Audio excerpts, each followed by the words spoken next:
Hi, Nicholas. How are you? Hi, Miss. I'm good. How are you? I am good too. Thanks. How was your Sorry I'm late, presentation? Miss. No, it's okay. I was just talking to my dad because he's in another country. So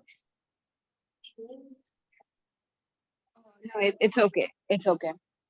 How was your presentation? it it was okay, I guess. What was it about? It was about an AI business.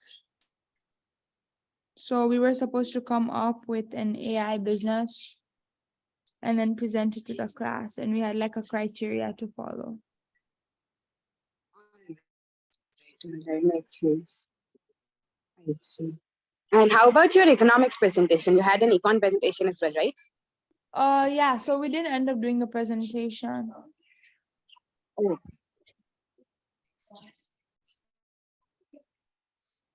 right. So, should we begin? Huh? Should we start? Yeah. All right. So you sent me a picture of what we should do today, and that those were business objectives, right? So, Mm-hmm. what do you know about business objectives? Have you studied it in the class before? Not in economics, only in business. All right. So basically, so all right. So from business, what were the business objectives that you remember? So a business would want to maximize its profits, increase sales, maximize sales. Um, yeah, and that's it. All And right. Yes. depending Mhm. if they're a business that wants to, like, there's other factors that, like, reasons why business is open. So for that reason, like example, helping people, like that. Yes. So you're right. If a business is privately owned, then there is just one major objective, that is profit maximization. That is one of the most like ultimate objective of any business is profit maximization. Mm-hmm. Business can have many other objectives as well, but uh, profit maximization is the top objective, and then there is sales maximization, there is revenue maximization, and there is satisficing. Okay. Now, Miss, are a you sharing business, the screen, by the way? no, I'm not. I'm going to share it in a while. Okay. So, these are the four major objectives that a business work towards. Now, if a business is privately owned, and from the very beginning of economics, when we did the basic economic problem and we saw how resources are located, we also saw that all the consumers and the producers are rational. All individuals are rational. And if they're rational, and if it is privately owned, then their main aim is to earn more and more income, right? And that Yeah. is from where like the objective of profit maximization comes, because profit is the only source of earning for a firm. And if it is owned by an individual and whose main objective is to earn more and more income, this would ultimately translate into maximizing its profit. Now, profit maximization, since it is the ultimate goal, now, mm, yeah. So we know that the ultimate Mhm. goal is profit max. Now, how can we make the profit maximized? What do you think? Um, by increasing prices and having low cost of production. Exactly. By increasing prices, you are actually trying to maximize your revenue, right? Mm-hmm. because it's price into quantity. Yeah. And if I'm increasing the price, I'm ultimately going towards maximizing my revenue. Mm-hmm. So yes, you're right. One is either increasing price and the other one is reducing costs. Now, if I'm reducing costs, that is going to impact my prices as well, right? Yeah. And that reduction of cost leads to a reduction in price, and this ultimately leads to your sales maximization, Mm-hmm. and these two leads to your profit maximization. So if you are increasing your prices, your goal is to achieve a maximized revenue. And if you're trying to reduce your cost, your goal is to achieve the maximum sales that your firm can make, Mm-hmm. right? So before a business is actually put into action, or a business is actually, maybe if it's like listing itself on the stock exchange, before it's done, they are supposed to make a business plan. And in that business plan, they are actually they actually have to give all of their profits and all of their, like, the predicted sales that they're forecasted for 1 year. So it's like a 1 year long document that is going to predict what's going to happen in future. So all of these things Yes, are what's the one actually, year long document? it's called a business plan. Ah, business plan. Okay, sorry, I didn't hear that part. Okay. Yeah, it's called a business plan. So if I'm producing it today, maybe 21st June, then I'll have to tell how much profit or how much sales would I be able to make till the 21st June of 2024. Yeah. Usually it works like that, but in some cases it's smaller as well, maybe 6 months, 7 months. Mm-hmm. All right.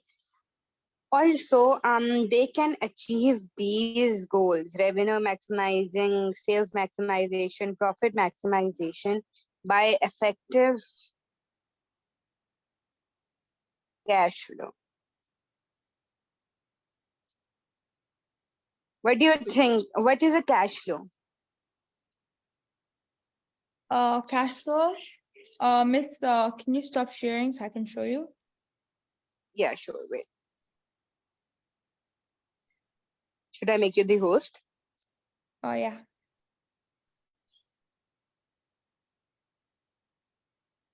All right, go ahead. Um,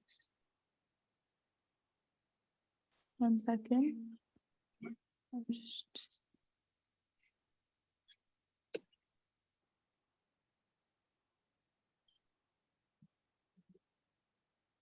Mm,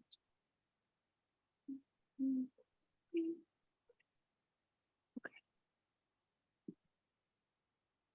your screen. There. That's a cash flow forecast.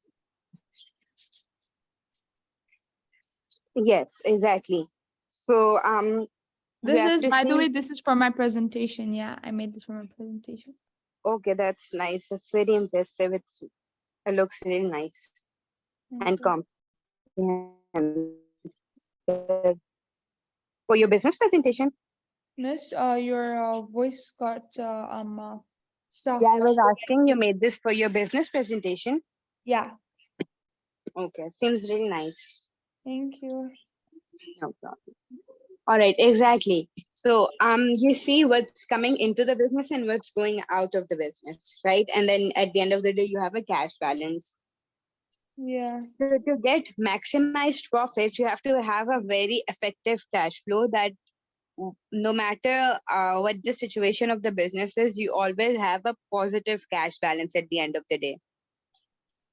right? Because if you start having losses here, you'll have to accommodate the profit you are making to compensate for these losses, like the negative cash flow, and that is going to affect your profit maximization goal. So one of another reason as to why as to how profit maximization could be achieved is to have an effective cash flow. Mm-hmm. All right. Okay, should I stop sharing now? Yeah, you can stop sharing now. You Okay. can make me the host again. Okay. Um,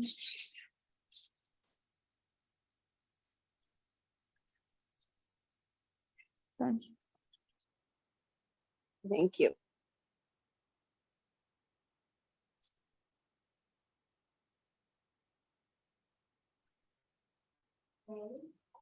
Understood. Now moving on to sales Wednesday.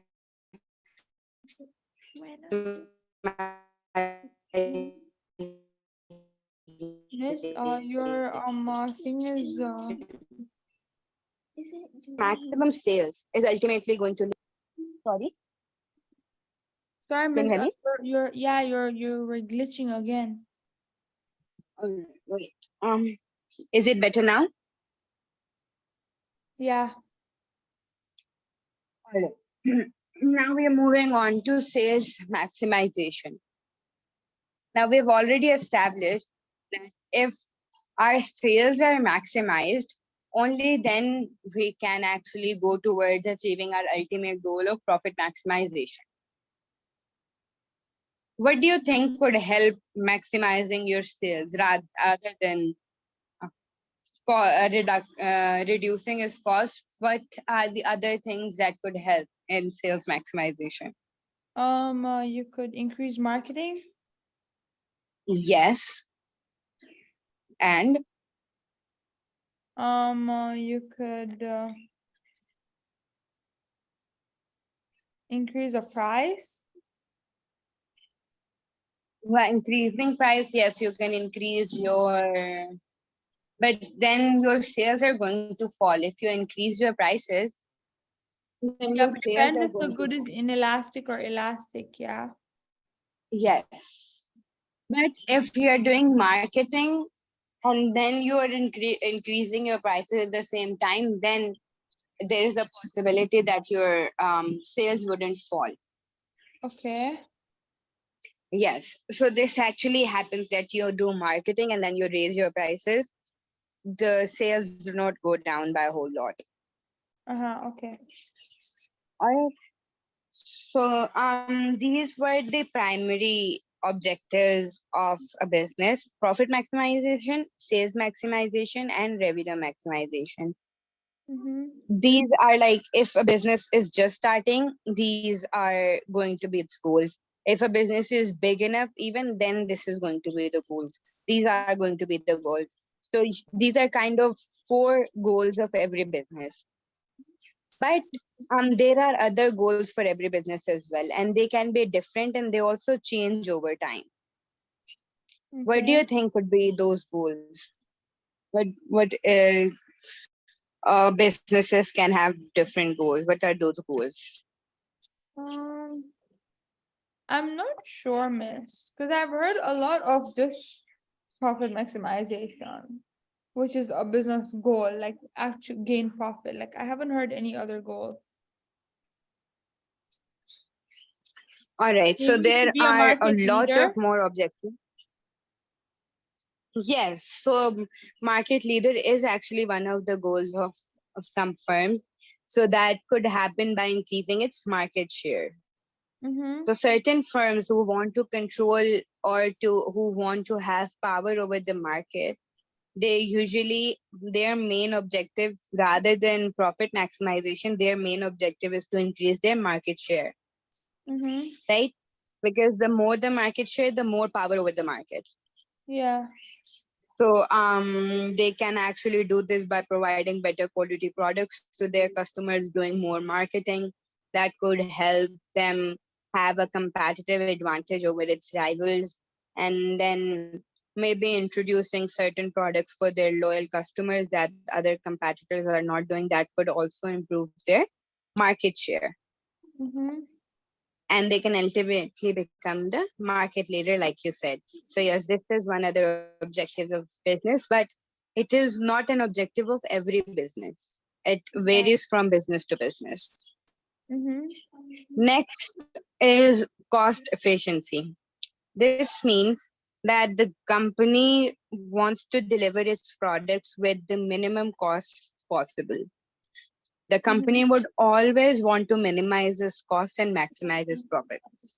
Yeah. So cost minimization is also one goal, and it kind of serves as a core goal as well. So every firm, whether it's small or it's large, one of their core goals is to minimize its costs as well. Mm-hmm. Because if they are operating in a highly competitive market, and since we know that in a highly competitive market, there's just one price that every producer have to charge, right? Yeah. So they cannot control the prices they're charging, and that is not going to affect their profit. Rather, they can reduce their prices, and that could affect the profit they're earning, right? Mm-hmm. Then there is another goal of employee welfare. So Okay. many companies have this goal of maximizing their employees' welfare. Why? Because if there is no welfare for employees, firstly, they become unproductive. And when they become unproductive, that raises the cost for the business, right? Mm-hmm. Because if an employee who is fully motivated and is very productive, if he can make 5 units of a product in an hour, a demotivated or an unproductive employee only makes one, right? So there's a loss of 4 products per hour, and they're still being paid the same because they are paid an hourly wage. Okay.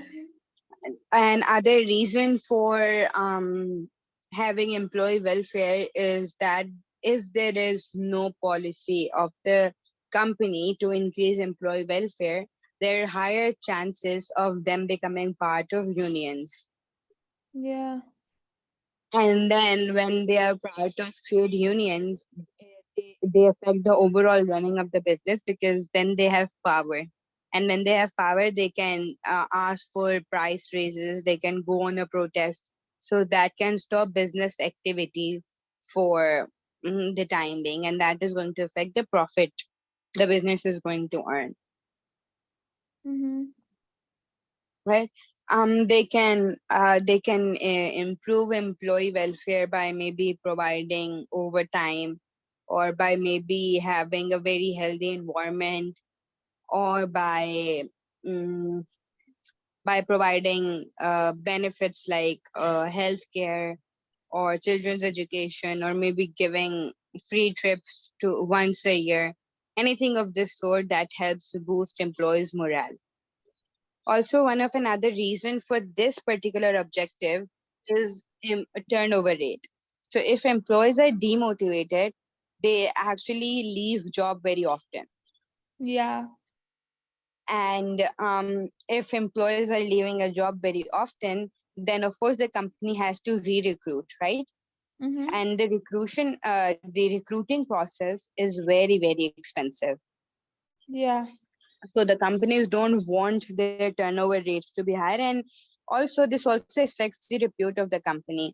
If there are two companies, one company's employees keep on going every month, right, and the other company's employees stay with them for many years. So a new person, a skilled person who is coming into the job market would prefer to go to the companies whose employees are staying, because Yeah. that is considered a more stable company, a more healthy environment to work in, Yeah. right?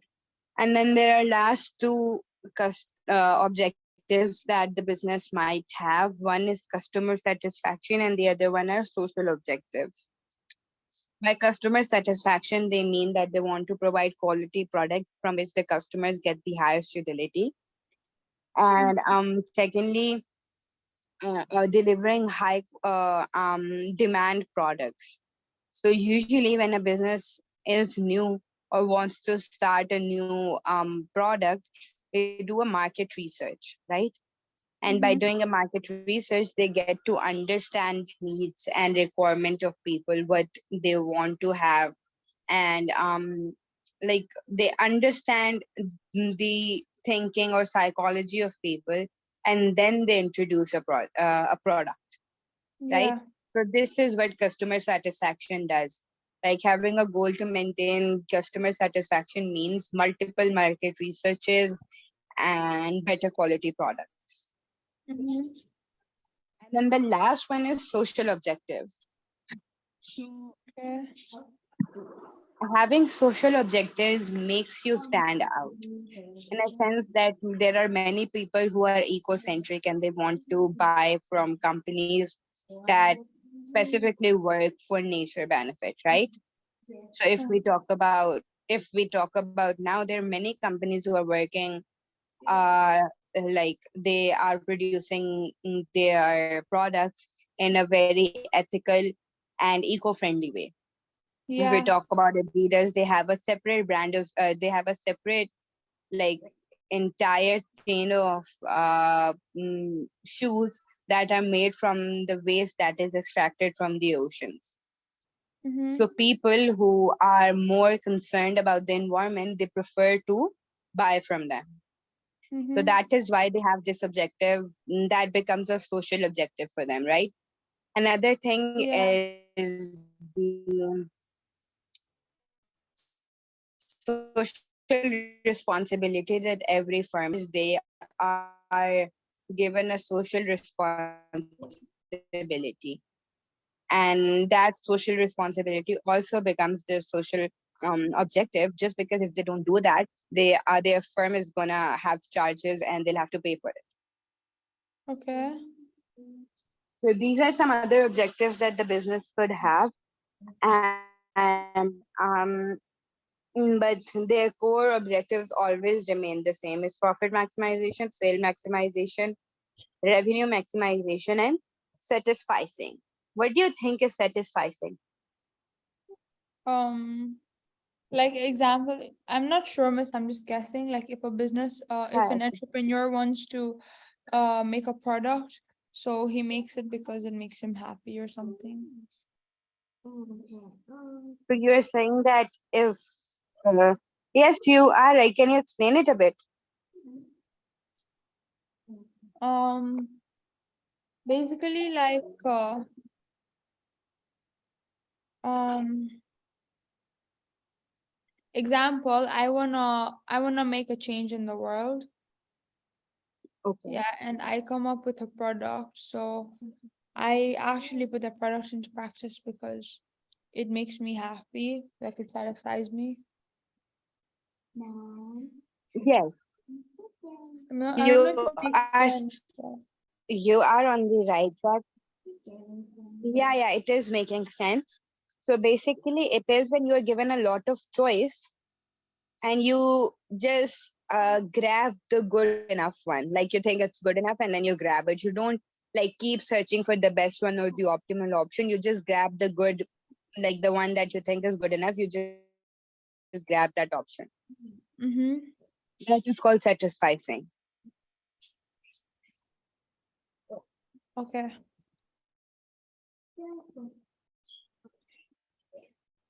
Um, it's right. So it is. Right. So,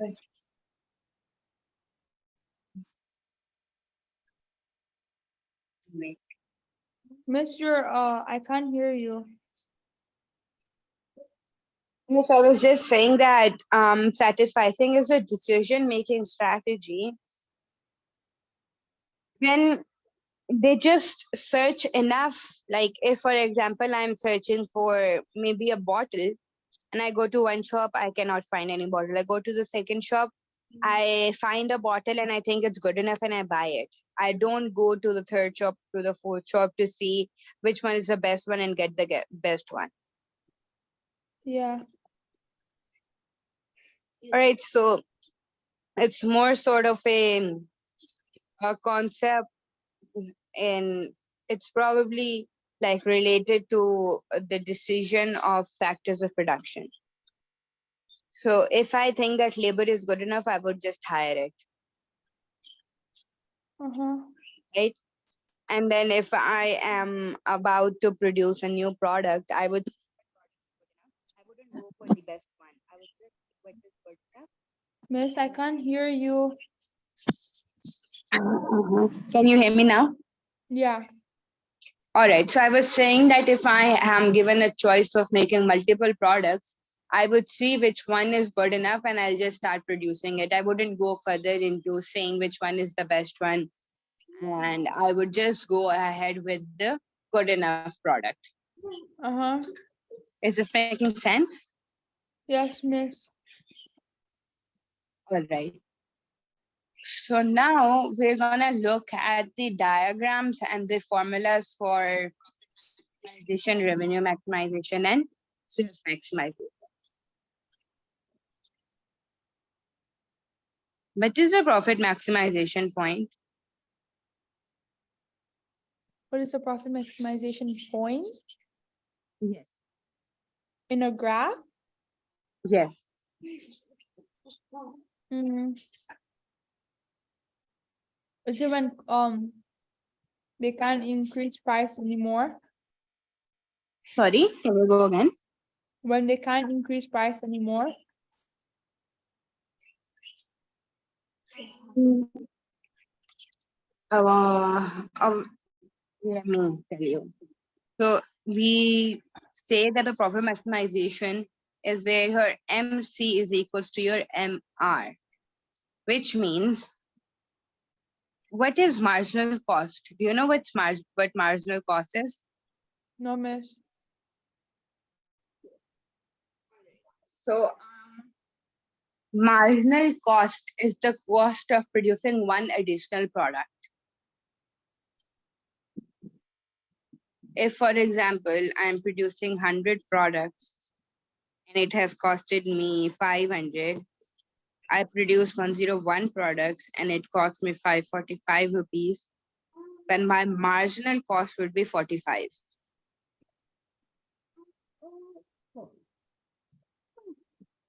Is this making sense? Mm-hmm. Cost of one additional unit. Similar, MR is called the marginal revenue, which means revenue received from selling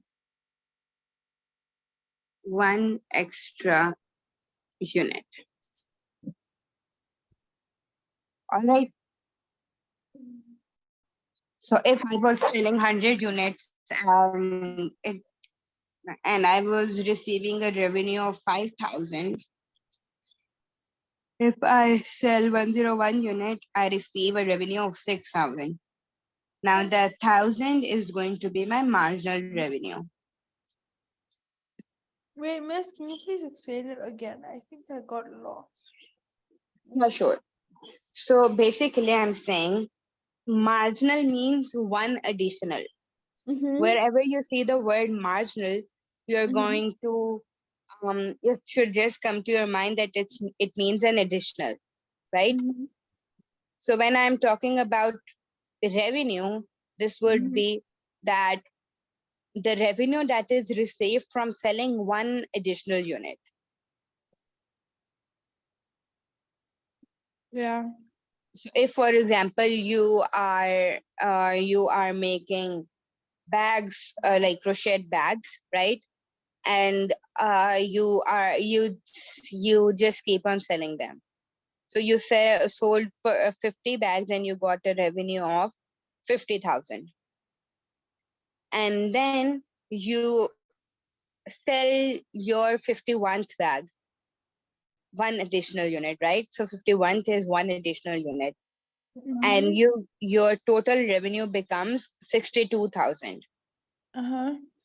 So you would just simply um take the additional revenue, that is 12,000, and that becomes your marginal revenue. So I'm saying that you sold 50 Oh, so it's units. like your additional revenue and like your additional cost. Exactly. But this is just for one unit. Yeah. All right. So if, for example, your quantity was 50 and your revenue was 50,000, your quantity is now 51 and your revenue is 62,000. So what Mm-hmm. you do is, this is 1, this is 2. You take here 2, you subtract it from here 1, and you divide it from, this is the revenue. And you divide it from quantity in year 2 minus quantity in year 1.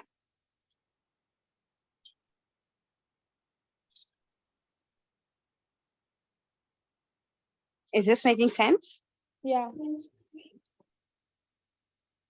So your, whenever your marginal revenue, like the additional revenue you're getting, is equivalent to your additional cost that you're incurring, both of these things are equal, then you say that you are at a profit maximization point. When your marginal cost equals to marginal revenue. Yes. Okay. All right. And the formula, so simply this, MC equal MR is called the formula for profit maximization. Okay, miss. All right. Now on the graph.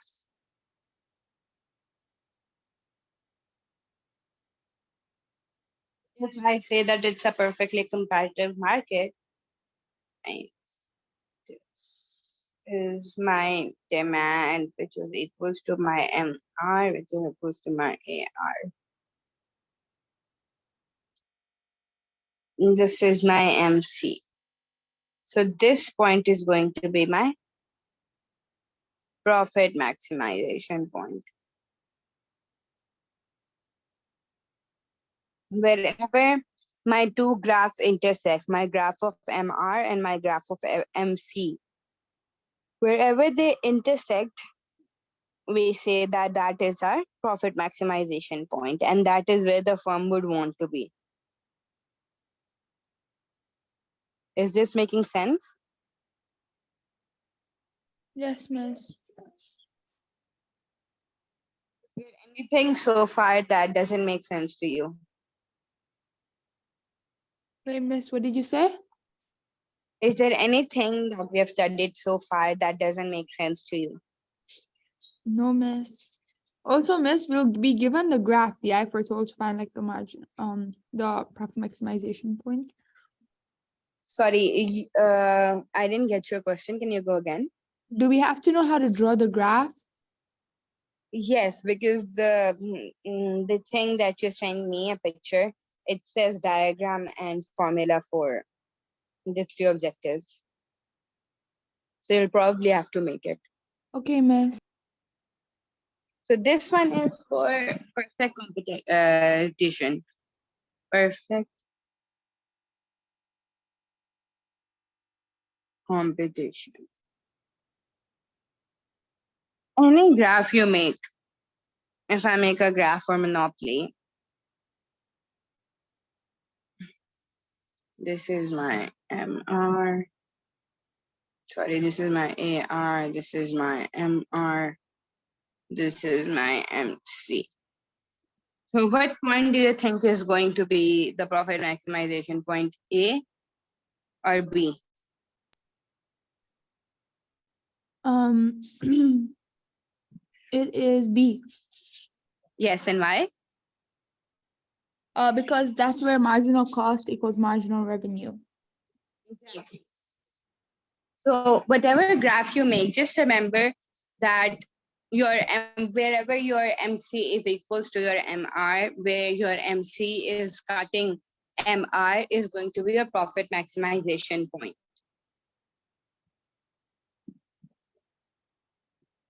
All right. Okay, miss. Let's move on to sales revenue.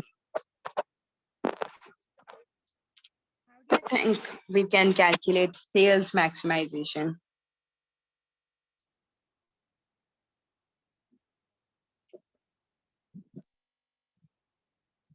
Um,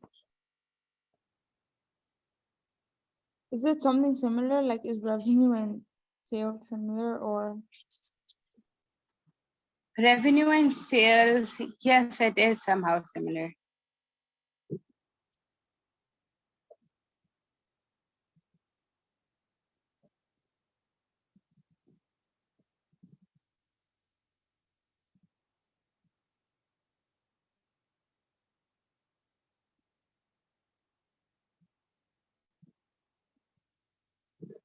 So basically, sales is maximize. I can explain it through a graph, and then we can come to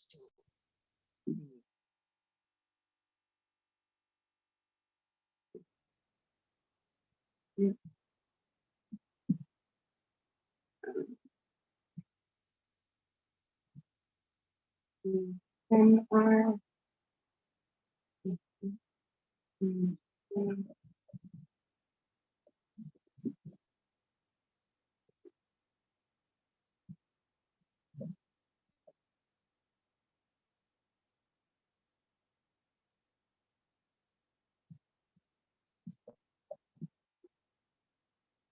this is basically your sales revenue.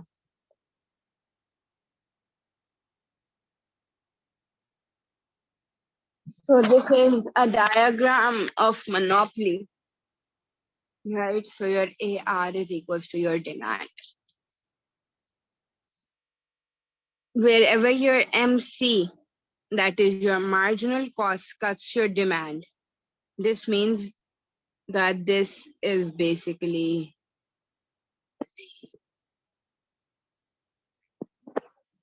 this point here basically shows you that this is MC equals D. This point shows you that whatever costs you are bearing for one additional unit is equivalent to your demand. So the demand you're having is equivalent to the costs, right? So this means, and then when you are, so this means that this is going to be the level of sales you're going to incur, right? Miss? I'm kind of confused. All right, let me explain this to you again. You know what AC is, what AR is? Um, average cost, average revenue. Yes. Mm-hmm. I'm saying that we are looking at a point, we are trying to actually see how can we maximize our sales, right? So Yeah. how do we calculate sales? We multiply our price with our demand, right? Yeah. So what is a market equilibrium? It's when your supply is equals to your demand, right? Yes. Now basically, since we have not covered the chapter of costs yet, your MC curve, this part from this part is your supply curve.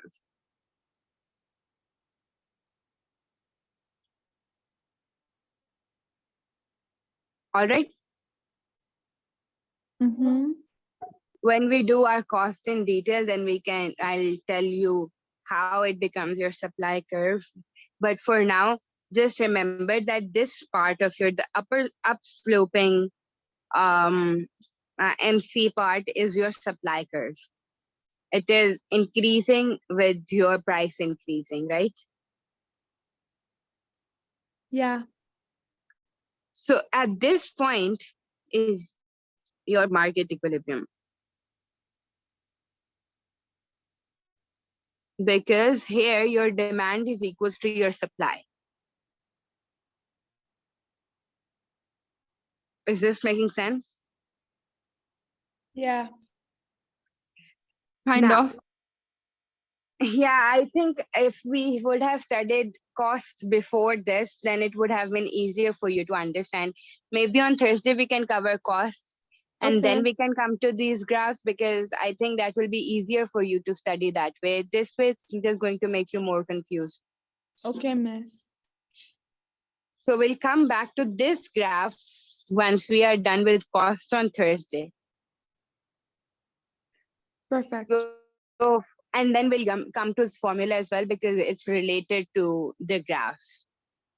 We'll derive the formula from the graph itself.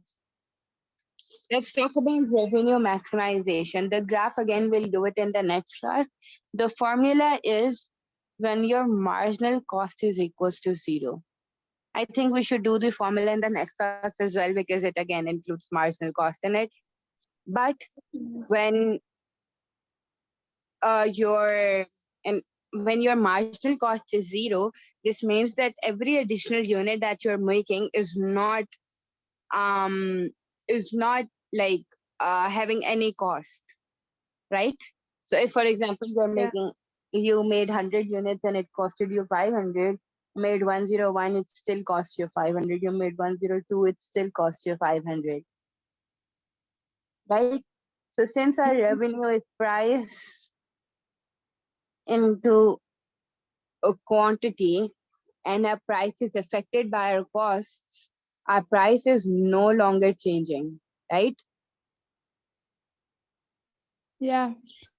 And that is why we say that whenever our MC is equals to zero, it doesn't affect our price. And so that particular point is our revenue maximization. Because at that point, our price is at the max it can reach.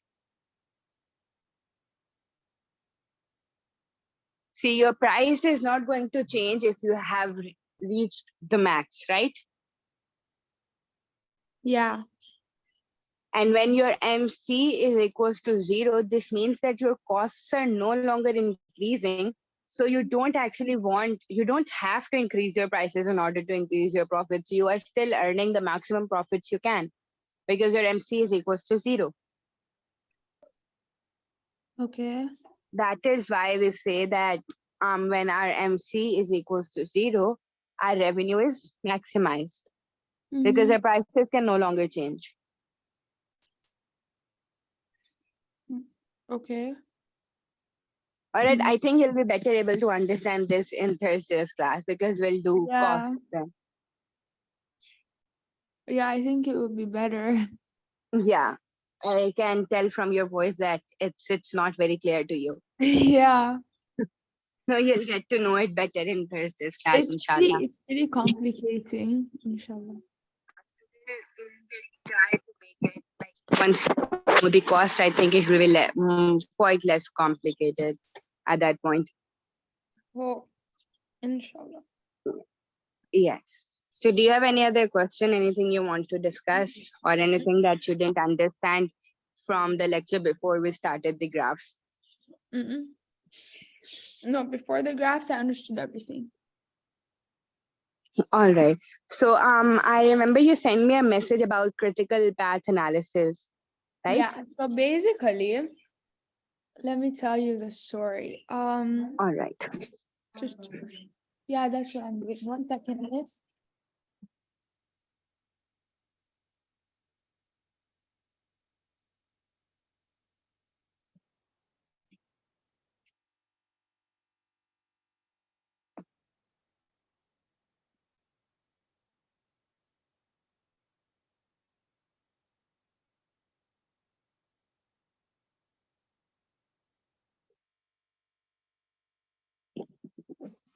Miss, check the chat. I sent you something.